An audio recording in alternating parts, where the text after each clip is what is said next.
प्रधानमंत्री नरेंद्र मोदी के मंगलसूत्र वाले बयान पर सियासी बवाल जारी है। जम्मू कश्मीर के पूर्व मुख्यमंत्री फारूक अब्दुल्ला का कहना है कि इस्लाम सभी धर्मों को साथ लेकर चलना सिखाता है और मुसलमान कभी किसी के मंगलसूत्र पर हाथ नहीं डाल सकता। उधर जेडीयू ने पीएम मोदी के बयान को सही ठहराया है। मुझे अफसोस है कि हमारे वजीर आजम ने ऐसी बात कही। हमारा इस्लाम, हमारा अल्लाह हमें यह सिखाता है कि सबके साथ बराबरी से चलो। कभी हमारे मजहब ने यह नहीं कहा कि दूसरे मजहब को बुरी तरह से देखो, बल्कि हर वक्त कहा कि दूसरे मजहब की भी इज्जत करो। कभी ऐसा नहीं होगा वजीर आजम कि मुसलमान कभी भी किसी माँ का, किसी बहन का मंगलसूत्र छीनेगा, वो मुसलमान नहीं है। भारतीय संविधान में सभी धर्मों एवं वर्गों को अपने अपने धर्मों के अनुसार आस्था व्यक्त करने की आज़ादी दी गई है। माननीय प्रधानमंत्री नरेंद्र मोदी जी ने जो कहा है कि किसी की धर्मों पर कोई आंच नहीं आएगी, सही कहा है।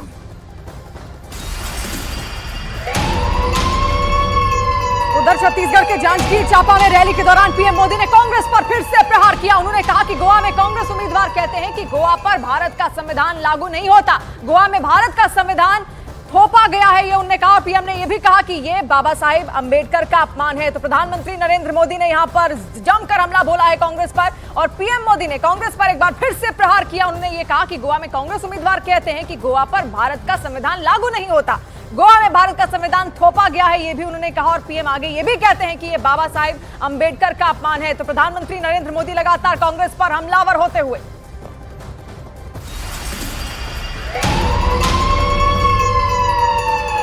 और प्रधानमंत्री के कांग्रेस के घोषणा पत्र हमले के बाद बीजेपी के बड़े बड़े नेता भी कांग्रेस पर हमलावर हैं। समय में जब कांग्रेस का ये परिवार सुपर पीएम बना हुआ था, डॉक्टर मनमोहन सिंह जी देश के प्रधानमंत्री थे, उन्होंने किसके इशारे पर कहा था कि देश के संसाधनों पर पहला अधिकार मुसलमानों का है। आप देश को मुसलमान और गैर मुसलमान के नाम पर, अल्पसंख्यक और बहुसंख्यक के नाम पर बांटना चाहते हैं। यह देश 1947 में एक विभाजन की त्रासदी को देखा है, और तो इस देश को आभार व्यक्त करना चाहिए प्रधानमंत्री मोदी जी का। कांग्रेस के दबाव में ये कहेंगे कि देश के संसाधन पर पहला अधिकार मुसलमानों का होगा। माई बेटा जो थे वो रिमोट कंट्रोल से चलाते थे देश के प्रधानमंत्री जी को। उनको जवाब देना चाहिए श्रीमती सोनिया गांधी, राहुल गांधी को, कि देश के संसाधन पर किसका अधिकार होगा, सबका साथ सबका विकास होगा, या तुष्टीकरण की राजनीति के लिए एक खास समुदाय का अधिकार होगा।